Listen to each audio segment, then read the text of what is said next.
तरी ह्या जियाद्या लांड्यांनी दादांना सुद्धा मतदान केलं नाही, कारण ह्या सर्वांनी यांचा धर्म पाहिला. हा मुल्ला तिथं पाठवणं सर्वात मोठी आपली चूक झाली आहे. अरे मुसलमान कधी त्याच्या बहिणीचा नाही झाला, आमची गौमातेचं काय होणार आहे. दौंड मधला एक लांडा आहे, आपल्याला माहितीये का? त्या लांड्याला तिकडे जाऊन मी 376 नगराध्यक्ष घेतला. कांदा उचलायचा आणि त्याच्या त्या जागेत टाकायचं, तरी आयुष्यभर लक्षात ठेवलं पाहिजे. अहिल्यानगर मधील आमदार संग्राम जगताप यांच्या समर्थनासाठी हिंदूचा भव्य मोर्चा आणि सभा घेण्यात आली. आणि सर्वात विशेष म्हणजे या सभेला डॉक्टर सुजय विखे पाटील हे देखील उपस्थित होते. आजपर्यंत कधीही मुस्लिम समाजाच्या विरोधामध्ये एकही शब्द न बोललेले आमदार संग्राम जगताप आणि सुजय विखे यांनी अचानक मुस्लिमच्या विरोधामध्ये एवढा मोठा मोर्चा आणि सभा का घेतली, हा सर्वांनाच प्रश्न पडला. झालं असं की एका दर्गावरून मुस्लिम समाजाने आमदार संग्राम जगताप यांच्या विरोधामध्ये कारवाई करण्याचे आदेश दिले होते. म्हणाले होते संग्राम जगताप हे जातीभेद निर्माण करत आहेत, त्यामुळे त्यांना तातडीने अटक करावी आणि त्यांना तडीपार करावं ही मुस्लिम समाजाने मागणी केली होती. यानंतर मात्र अहिल्यानगरमधील सर्वच जण आमदार संग्राम जगताप यांच्या पाठीशी उभे राहिले आणि हिंदुत्वाचा मोर्चा म्हणून त्यांनी भव्य सभा घेतली.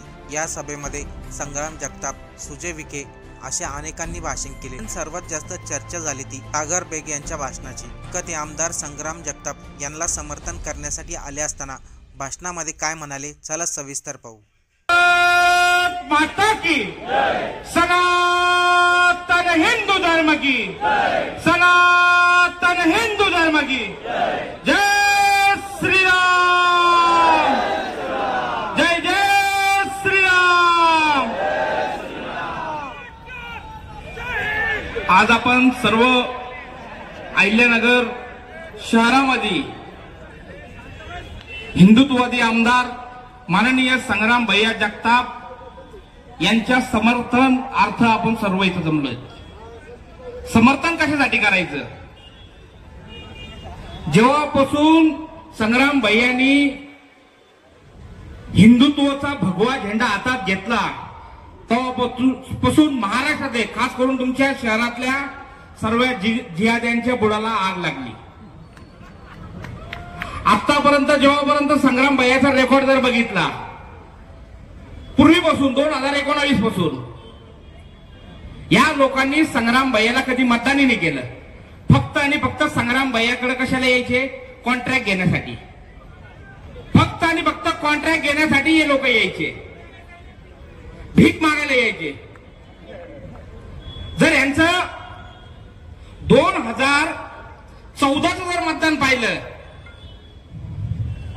तेव्हा सत्तेत तांबे उभे होते दादा, त्यावेळेस 3000 मतदान मुसलमानांचं भैयाला त्या मुकुंदनगरच्या एरियातून आहे. 2019ला 7000 मतदान आहे. 2019ला 7000. आणि आता मुकुंदनगर मधून जो मतदान झाला 2500च्या आसपास काहीतरी, त्याच्यात हिंदू समाज असते तिथं. ह्या लोकांनी कधीही संग्राम भैयाला मतदानच केलं नाही. मग तुम्ही मतदान केलं नाही आणि तुमची बाजूही घ्यायची. संग्राम भैया का जावई आहे तुमचे, तुम्ही काम करायचे नाही. बरं, अजित दादानी यांचं काय वाकडं केलं? महायुतीने यांचं काय वाकडं केलं? सुजय दादानी यांचं काय वाकडं केलं सांगायचं. सुजय दादानी एकदा सांगायचं कुठल्या तरी मुसलमानांना टार्गेट केलं, एकदा सांगायचं कोणत्या तरी एखाद्या एरियाला सुजय दादानी टार्गेट केलं, त्याचं अतिक्रमण काढलं, त्या मुसलमान लोकांना जाऊन त्रास दिला, त्यांच्या विरोधात भाषण केले. कधी झालं? तरी ह्या जियाद्या लांड्यांनी दादांना सुद्धा मतदान केलं नाही, कारण ह्या सर्वांनी यांचा धर्म पाहिला. लोकसभेला या लोकांनी यांचा धर्म पाहिला आणि विधानसभेला आमच्या हिंदूंनी आमचा धर्म पाहून मतदान केला. विधानसभेला मतदान केलं. आता ही चूक झाली आपली. एकदा लंके मुल्ला आपण तिथं पाठवलाय.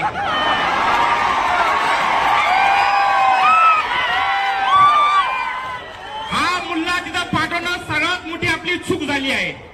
जिथं जिथं गौरक्षकांवर गुन्हे दाखल होतात, पोलिसांच्या संपर्कात आले असतो. जिथं गौरक्षकांवर गुन्हे दाखल झाले, या मुल्लाचा तिथं फोन जातो,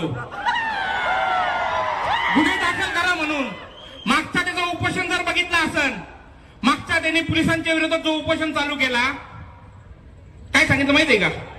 आमचे मुस्लिम बांधव गायचा धंदा करतात आणि ह्यांना पोलीस त्रास देतात. अरे मुसलमान कधी त्याच्या बहिणीचा नाही झाला, आमची गौमातेचं काय होणार आहे? हा सख्या त्याच्या बहिणीचा नाहीये. यांचा इतिहास बघा, यांच्या घरामध्ये यांची बहीण सुरक्षित नाहीये, हे त्यांचे नाही झाले, आमचे कधी होणार? गौमातेचे होणार आहे. त्यांच्यावर मोर्चा केला. आपली सर्व लोकांची, आपल्या सर्वांनी तर काम केलं, इथं जमलेल्या सर्वांनी काम केलंय लोकसभेला, पण आपल्या हिंदू लोकांची चूक झाली.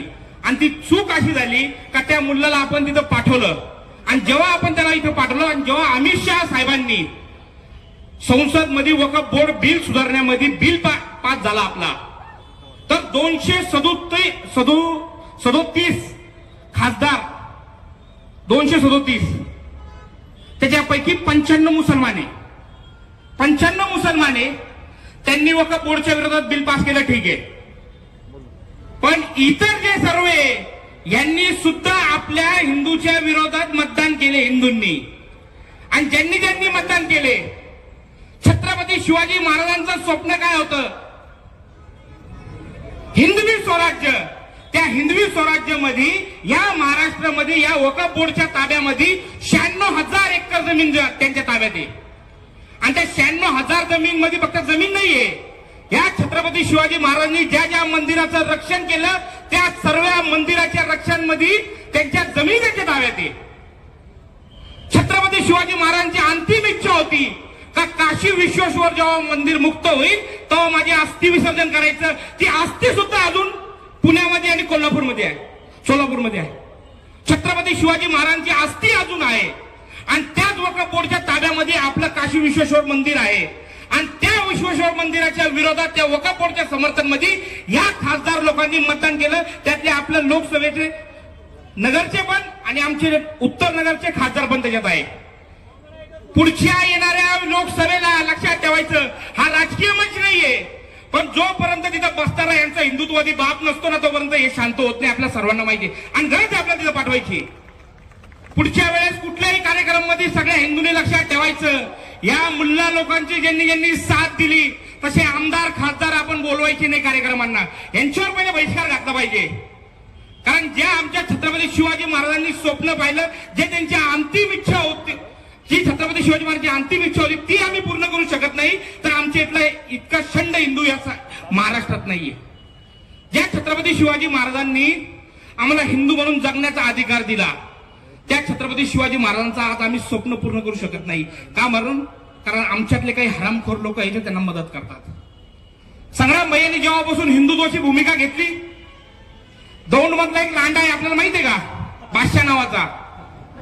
बादशाह नावाचा लांडा आहे. त्यांनी काल परवा व्हिडिओ तयार केला, आपल्या काही भैयाच्या लोकांनी त्याच्यावर गुन्हा दाखल केला, काल परवा दाखल केला. इतक्या वाईट भाषेमध्ये, म्हणजे मी आपल्याला सर्वांना सांगू शकत नाही, इतक्या वाईट भाषेमध्ये त्यांनी भैयाचा उल्लेख केला, भैयाला शिवीगाळ केली. पण त्या लांड्याला तिकडे जाऊन मी 376 नगराध्यक्ष घेतला, दौंड मध्ये जाऊन खाटीक समाजाच्या मागासवर्गीय खाटीक समाजाच्या महिलांवर मारहाण केली, महिलांना पोरींना मारहाण केली, त्यांच्यावर गुन्हा दाखल होत नव्हता. त्यावेळेस आम्ही आणि राणे साहेबांनी जाऊन तिथं थांबून गुन्हा दाखल केला. आणि बापू भैया दादा तुम्हाला सांगतो, त्या बादशावर जेव्हा लव जिहादचा त्याचा गुन्हा दाखल होता, तिथं गोयल म्हणून एसपी होते, त्या एसपी साहेबांना भेटायला सुप्रिया ताई सुद्धा तिथं आलते का त्या बादशावर गुन्हा दाखल करू नका.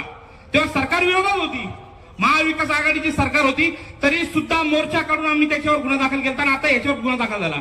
तर याच्यावर पाळत ठेवायची. ज्या भैयाच्या जवळचे लोक आहे, ज्यांना भैयांनी मोठं केलं, ते आपल्या सर्वांचं कर्तव्य, ज्यांच्या मागे भैया उभे राहिले त्या सर्वांचं कर्तव्य आहे. जर भैयाच्या विरोधात कुणी बोलत असेल तर फक्त उठाव दांडे आणि भगाव लांडे करत बसण्यापेक्षा पहिले दांडा उचलायचा आणि त्या जागेत टाकायचा, तरी आयुष्यभर लक्षात ठेवलं पाहिजे. नुसतं बोलून होणार नाही, आपल्याला हे करावं लागेल. कारण आपण जेव्हा इंग्रजांना हाकललं ना, ते चरका चालून हाकललं नाही. तिथं भगतसिंग सारख्या माणसाला जन्म घ्यावा लागला. जेव्हा संसदमध्ये बंब फेकला, संसदेत बंब फेकल्यानंतर त्यांना कळालं का आता हे भारतातला हिंदू जागृत झालाय. कुठलंही राज्य असो, कुठलाही देश असो, जर ताब्यात घ्यायचं असेल ना, तर आपण एवढे तोफ गोळे पूर्ण रशिया असेल, इस्रायल असेल, या सर्वांनी जे तोफ गोळे हत्यारं मिसाईल जमा केली, ते काही चरका चालवण्यासाठी जमा नाही केली. यांना माहित आहे जर कुठला देश आपल्यावर चालून आला, कुठलाही धर्म आपल्यावर चालून आला, तर याच्यासाठी युद्ध करावं लागतं. आणि हे युद्ध आपल्याला भगवान श्रीकृष्णांनी शिकवलेलं आहे, तरी सुद्धा आपण विसरत चाललोय. आपल्याला यांच्याशी लढण्यासाठी फक्त दांडा नाही, फक्त दांडा. इथं महिला आहे म्हणून मला काही भाषा वापरता येत नाही, पण आपल्याला यांच्याशी संघर्ष करायच्या वेळेस आता जर सर्व लोक बोलतात सर्व धर्म समभाव, सर्व धर्म समभाव कधी होईल माहितीये का?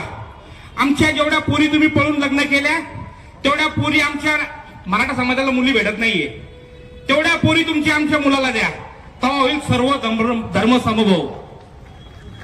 आमच्या गायचे कटली बंद करा, तेव्हा होतो सर्व धर्म समभाव.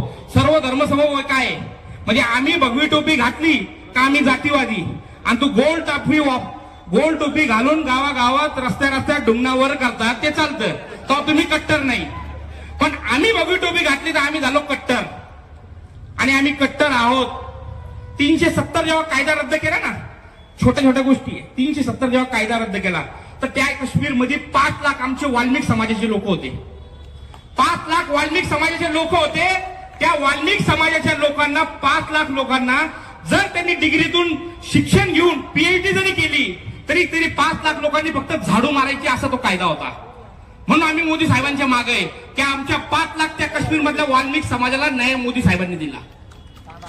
5 लाख म्हणता कशाला, ते फक्त त्यांची घाण उचलायची असा तिथं कायदा होता. 370 मध्ये अशा अनेक गोष्टी आहेत. तिथल्या पाकिस्तान 370 जेव्हा रद्द व्हायच्या पहिले तिथं काश्मीरच्या ज्या मुली आहेत, काश्मीर मधल्या ज्या मुली आहेत त्या मुलींना जर भारतात, काश्मीर तर भारतात आहे पण ते मानत नव्हते, भारतातल्या कुठल्याही नागरिक सोबत लग्न केलं तर काश्मीर मधलं त्या मुलीचं नागरिक तत्व रद्द व्हायचं, तिचं नागरिक तत्व रद्द व्हायचं. आणि तीच मुलगी जर एखाद्या पाकिस्तानी लांड्याशी लग्न केलं तर तिचं नागरिक तत्व रद्द नव्हतं, उलट त्या पाकिस्तानीला काश्मीरचं नागरिक तत्व भेटवायचं. मग असे कायदे जेव्हा पास झाले तेव्हा पण हिंदू चुकला, तेव्हा पण हिंदू आपला सरकारच्या समर्थनमध्ये रस्त्यावर आला नाही. ही आपली चूक आहे. अनेक कायदे जेव्हा आपले पास होतात, या महाराष्ट्रामध्ये तर हिंदू पूर्णपणे जागृत आहे, आणि खास करून पश्चिम महाराष्ट्रामध्ये 108 पेक्षा मोर्चे आपण इथं महाराष्ट्राच्या पश्चिम महाराष्ट्रामध्ये काढले, फक्त आणि फक्त लव जिहाद आणि धर्मांतर कायदा करा म्हणून. कारण याच्या पहिले 2-3 आमदारच फक्त लव जिहादावर कायदा करा म्हणायचे, आणि त्या 288 पैकी मला तरी वाटतं 85% आपले हिंदू आमदार असतील. आणि ह्या सर्वांमध्ये 2-3 आमदार जेव्हा बिल आणायचे काय पास करा, तर हाच हरामी ज्यांनी वारकऱ्यांचा विरोध केला तो अबू आझमी लांडा विरोध करायचा, हा विरोध करायचा, तो एक शेख आहे तो विरोध करायचा. पण ह्यांना पाहून आपले बाकीचे आमदार जागृत होत नव्हते, कारण कुठेतरी यांना असं वाटत होतं का आपण सर्व धर्म पाळू आणि हे मुस्लिम समाज आपल्याला मतदान करेल. पण त्यांनी लोकसभेत विधानसभेमध्ये दाखवून दिलं का आम्ही फक्त धर्माच्या बाजूने उभे राहू. आणि इतके मोर्चे निघून सुद्धा आपल्या महाराष्ट्रामध्ये कायदा पास झाला नाही. आता मागं सांगितलंय कायदा पास होईल, परत आता संग्राम भैयाला सांगू, आपण गोपीचंद दादांना सांगू, राणे साहेबांचा आता मांडू नाही शकत विषय, मंत्री झाले, सुजयदादा त्यांच्या माध्यमातून सांगतील का कायदा इथं झाला पाहिजे. राजस्थानमध्ये कायदा झाला, राजस्थानमध्ये कुठलाही एकही मोर्चा निघला नाही. एमपी मध्ये कायदा झाला, कुठलाही एकही मोर्चा निघला नाही. युपी मध्ये कायदा झाला, एकही मोर्चा निघला नाही. पण ह्या महाराष्ट्रामध्ये कर्नाटकमध्ये पण झाला, कर्नाटकामध्ये कायदा झाला पण मोर्चा एकही निघला नाही. पण तिथे कायदे पास झाले. पण इथल्या हिंदूंनी कायदे करा म्हणून मोर्चे काढले, आणि मोर्चे काय साधे सुद्धा नव्हते. 50,000 प्लस लोक मोर्चाला यायचे, 50,000 प्लस. तरी सुद्धा आमच्यावर कायदे अजून आपले कायदे तयार झाले नाही. आपल्या महाराष्ट्रामध्ये गो हत्या कायदा तयार केला, पण गो हत्याचा कायदा तयार करून आपल्या पहिल्या भारतामधलं एक महाराष्ट्र असं आहे का जिथं गायीला राजमातेचा दर्जा दिला. पण त्या राजमातेचा दर्जा दिला असताना सुद्धा ह्या महाराष्ट्रामध्ये सर्वात जास्त कत्तली होत आहे. याच्यात प्रशासन सर्वात जास्त जबाबदार आहे. प्रशासनाने जर विचार केला तर एक बोकडा सुद्धा कोणी कापू शकत नाही, गाई तले लांबे बोकड सुद्धा कापू शकत नाही. पण प्रशासन पूर्णपणे राजकीय लोकांच्या दबावाखाली आहे. इथं एवढ्या मोठ्या प्रमाणात आपल्या सुप्रीम कोर्टचे गाईडलाईन आहे का रस्त्याच्या मध्ये कुठलेही धर्मस्थळ ठेवायचे नाही. मी हिंदूचेच नाही म्हणत, मुस्लिमचे असू, ख्रिश्चनचे असू, कुणाची असू, असा कायदा असताना ह्या नगर शहरामध्ये कोणते हाजी उजी कोण आणले मध्ये बसून ठेवले. यांच्यामुळे रस्ते पॅक होतात. आणि तिथल्या आयुक्ताला 6 जानेवारीला त्याला निवेदन दिलंय का हे थडगे काढ सगळे रस्त्याच्या मधले, जे तुझ्या नियमात बसेल ते तरी काढ. तरी त्यांनी काढलं नाही. आणि अरे हिंदुत्वादी आमदार जातो खाली बसतो आणि त्याला सांगतो अरे थडगे काढत नाही. हे सरकार हिंदुत्वादी त्याला सांगून सुद्धा थडगे काढत नाही. आणि जे नियमात बसत नाही रस्त्याच्या मध्ये कुठली परवानगी नाहीये ते थडगे तिथं राहून देतात. काल जौखेडमध्ये आम्ही मोर्चा केला. पोलिसांना सांगितलं तिथं भगवा ध्वज लावलेला आहे.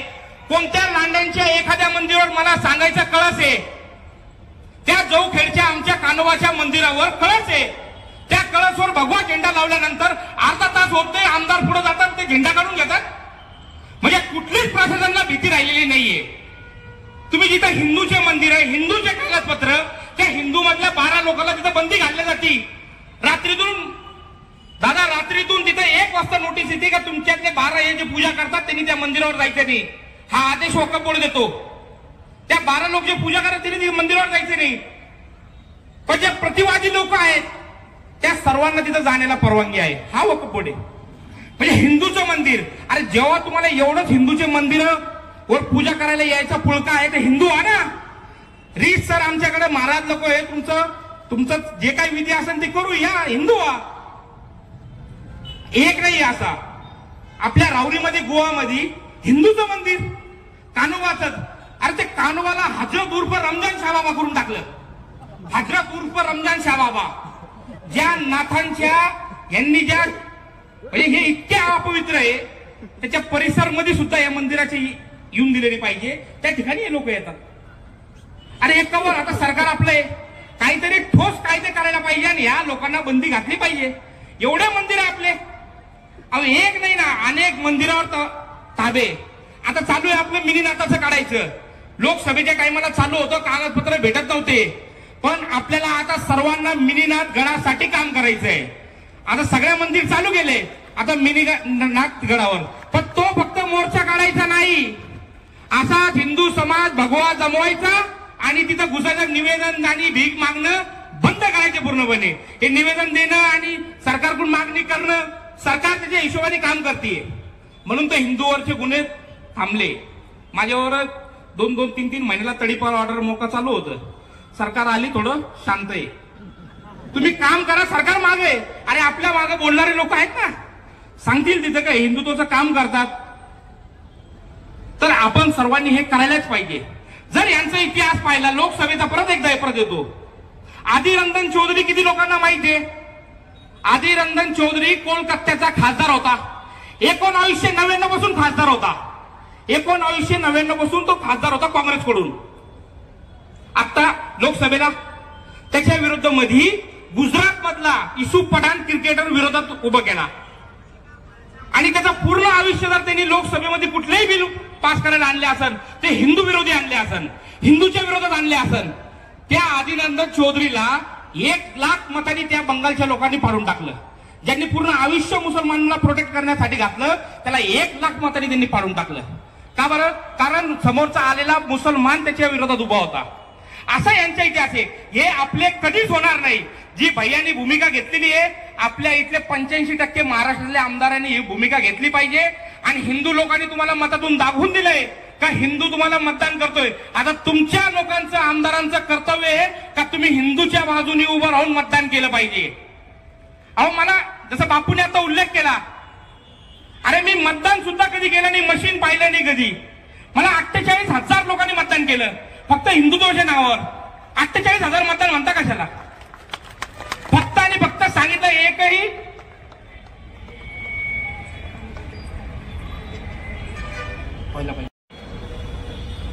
मी मतदान सुद्धा नाही केलं. मला 48,000 लोकांनी फक्त आणि फक्त एका गोष्टीसाठी मतदान केलं, हिंदुत्वासाठी. आणि आपणही सर्वांनी जर सगळ्या हिंदुत्ववादी लोकांना मतदान केलं ना, आज आपण भैया हिंदुत्वासाठी काम करायला लागले तर आज सगळा समाज त्यांच्या मागे उभा झाला. तसंच आपल्याला प्रत्येक आमदार नगरसेवक प्रत्येकाला सवय लावायची आहे का तुम्ही हिंदुत्वाचं काम केलं तर आम्ही तुमच्या सोबत उभे राहू. पुऱ्या प्रचारमध्ये आम्हाला गुंड म्हणून सांगितलं. गुंड का हा गुंड आहे हा जर निवडून आला तर त्रास देईल, पण ह्या गुंडाला 48,000 लोकांनी भगव्या टोप्या आणि रॅली काढून मतदान केलं, फक्त आणि फक्त हिंदुत्वाचं काम करतो म्हणून. आणि हिंदुत्वाचं काम का करतो माहितीये का? माझ्या आया बहिणी, मी ज्याला आया बहिणी मानतो त्याला जर कुणी जिहादी घेऊन जात असेल, मी शंडासारखं घरात बसल्यापेक्षा मर्दासारखं येऊन रस्त्यावर लढलो तर ते परवडत, गुंड व्हायलाच पाहिजे. जर आपल्या आया बहिणीचं कोणी आया बहिणीवर वाकडी नजर टाकत असेल तर फक्त दांडा नाही तर तलवारीने यांना गोळ्या घालायला पाहिजे. आणि आपला अधिकार आहे. बाळासाहेब ठाकरेंनी 1993चा जेव्हा ब्लास्ट झाला, हिंदू घरातून बाहेर निघत नव्हते, हिंदू घरातून बाहेर निघत नव्हते. ब्लास्ट झाला आणि एक सभा घेतली, त्या सभेमध्ये पुऱ्या जमलेल्या हिंदूच्या लोकांच्या अंगावर बांगड्या फेकले. बांगड्या फेकल्या हिंदू असा जागृत झाला का त्या 93 ब्लॅकच्या नंतर जेवढे लोक आपले मेले नसतील तेवढ्या लांड्यांना घरात घुसून मारलं. 93 पासून ब्लॅकची जर संख्या पाहिली, 2007, 2008, 2010, 2012 या प्रत्येक ब्लास्ट मध्ये एकही पाकिस्तानी नाहीये. फक्त मुंबई हल्ल्यामध्ये कसाब पाकिस्तानी होता. बाकी इतर जेवढे ब्लास्ट झाले त्या प्रत्येक बम ब्लास्ट मध्ये इथलाच महाराष्ट्रातला हिंदू आहे, मुसलमानी प्रत्येक ब्लास्ट मध्ये. कारण हे देशासाठी कधीही उभे नव्हते आणि कधीही उभे राहणार नाही. आणि आता जर आपण बघितलं तर आताही पुढे बम ब्लास्ट झाला तरी हे त्याचं समर्थन करतील, त्याचा विरोध करणार नाही. यांची जात तशी आहे का? हे देशाचे जर पार्टिशन ऑफ इंडिया जर पाहिली डॉक्टर बाबासाहेब आंबेडकरांची, यांचा इतिहास डॉक्टर बाबासाहेब आंबेडकरांनी पार्टिशन ऑफ इंडिया मध्ये लिहिलेला आहे. आपण सर्व हिंदू ज्यांना ज्यांना वाचण्याचा शौक आहे त्यांनी पार्टिशन ऑफ इंडिया एकदा वाचायला पाहिजे. का इस्लाम धर्म काय आहे त्याच्यात डॉक्टर बाबासाहेब आंबेडकरांनी लिहून ठेवलंय. आपण सर्व इथं मोठ्या संख्येने जमलात त्याबद्दल मी सर्वांचा पहिले तर आभार मानतो. आपण सर्वांनी जसं लोकसभेला तर काम केलं, विधानसभेला जसं काम केलं, आता लागणार आहे नगरपालिका आहे. आपले हिंदू लोक यांची चाटुगिरी का करतात? मतासाठी. तर प्रत्येक वार्डातल्या नगरसेवक पासून हिंदुत्वाचं काम केलं तर मतदान करू, नाही तर मतदान कुणालाही करायचं नाही. ही जोपर्यंत आपण शपथ घेत नाही हे सुधारणार नाही. आपल्याला हिंदू हितामध्ये मतदान करायचंय. यांचे किती फतवेला निघून द्या, लोकसंख्येमध्ये आपण 1 नंबरला आहे, काय 15-20% येतं. आणि ज्या वेळेस आपण सर्वांनी हिंदुत्वाचा एकदा झेंडा हातात घेतला तर हे स्वतः हिंदूला मतदान करतील. कारण यांची सवय 2-4 सोडेल राहता, भाई मैंने तो बोला था उनने मतदान नाही करे. त्याला सांगायचं बाबा जा पहिले मतदान घडून आण मग माझ्याकडे ये. कारण आपल्या महाराष्ट्रात सर्वात कमी ह्या मुसलमान लोकांनी मतदान केलंय. आता खासदार आता हे अजितदादांकडे काही कमिटी गेलती यांची, लोकसभेमध्ये 2561 बूथ पैकी 2561 बूथ मध्ये अजितदादांचे मिसेस त्यांना फक्त त्या बारामती मधल्या 3 बूथ वर लीड आहे. 2561 मध्ये फक्त 3 बूथ वर लीड आहे. बाकी सर्व याच्यात ते मायनेचे कुठून? मुसलमान एरियामधून. आता कुणी ऐकलं होतं का कधी अजित दादांनी यांना उलट बोला? अजित दादा सगळीकडे जातात, ईदला जातात, सगळीकडे जातात ना, पण त्यांना सुद्धा या लोकांनी मतदान नाही केलं. अरे मग साथ देता ना, अरे ते सांगू पण ते जाता ना, सगळीकडे जातात पण त्यांना सुद्धा त्यांनी मतदान नाही केलं, सांगायचं तात्पर्य. आणि तो अजितदादांचा एक व्हिडिओ फिरतोय, संग्राम भैयाला बोलून घेतलं, काय बोलवलं नाही. ही छत्रपती शिवाजी महाराजांची नीती आहे. जसं छत्रपती शिवाजी महाराजांना लोक म्हणतात शिवाजी महाराजांकडे मुस्लिम मावळे होते, हे सगळे फेक न्यूज आहे. छत्रपती शिवाजी महाराजांकडे मुस्लिम वकील होते. कारण त्यावेळेचे जे मोगल लांडे होते ते काय करायचे, आपला वकील जर त्यांच्याकडे काही मेसेज घेऊन गेला का त्याचं मुंडकं कापायचे. शिवाजी महाराजांनी तवारी आणि त्यांचा अभ्यास तसा होता, त्यांनी मुसलमान वकील ठेवले, चिठ्ठी पाठवायची, आला तर ठीक आणि गेला तरी ठीक, अशी नीती होती. आज ती नीती आपण वापरायला पाहिजे. छत्रपती शिवाजी आणि त्या माणसाला सुद्धा सेक्युलर केलं. छत्रपती शिवाजी महाराजांना सुद्धा सेक्युलर करतात, म्हणजे इतकी वाईट परिस्थिती आहे. तर आपण सर्व इथं मोठ्या संख्येने जमलात त्याबद्दल सर्वांचा आभार मानतो. आणि भर उन्हामध्ये आपले लोकप्रिय खासदार सुजयदादा विखे हे आमचे कायम खासदार आहे, ते सुद्धा या सभेला आले, त्यांचं मनापासून आभार मानतो. भैया तसे त्यांचे मित्र आहे, संग्राम बापू इथं आले, त्यांचाही मनापासून आभार मानतो. पालवे साहेब आले, पालवे महाराज आले, त्यांचाही मनापासून आभार मानतो. जंजाळ साहेब आमचे संभाजीनगरचे मित्र ते आले, त्यांचाही आभार मानतो. आणि आपली आरती ना,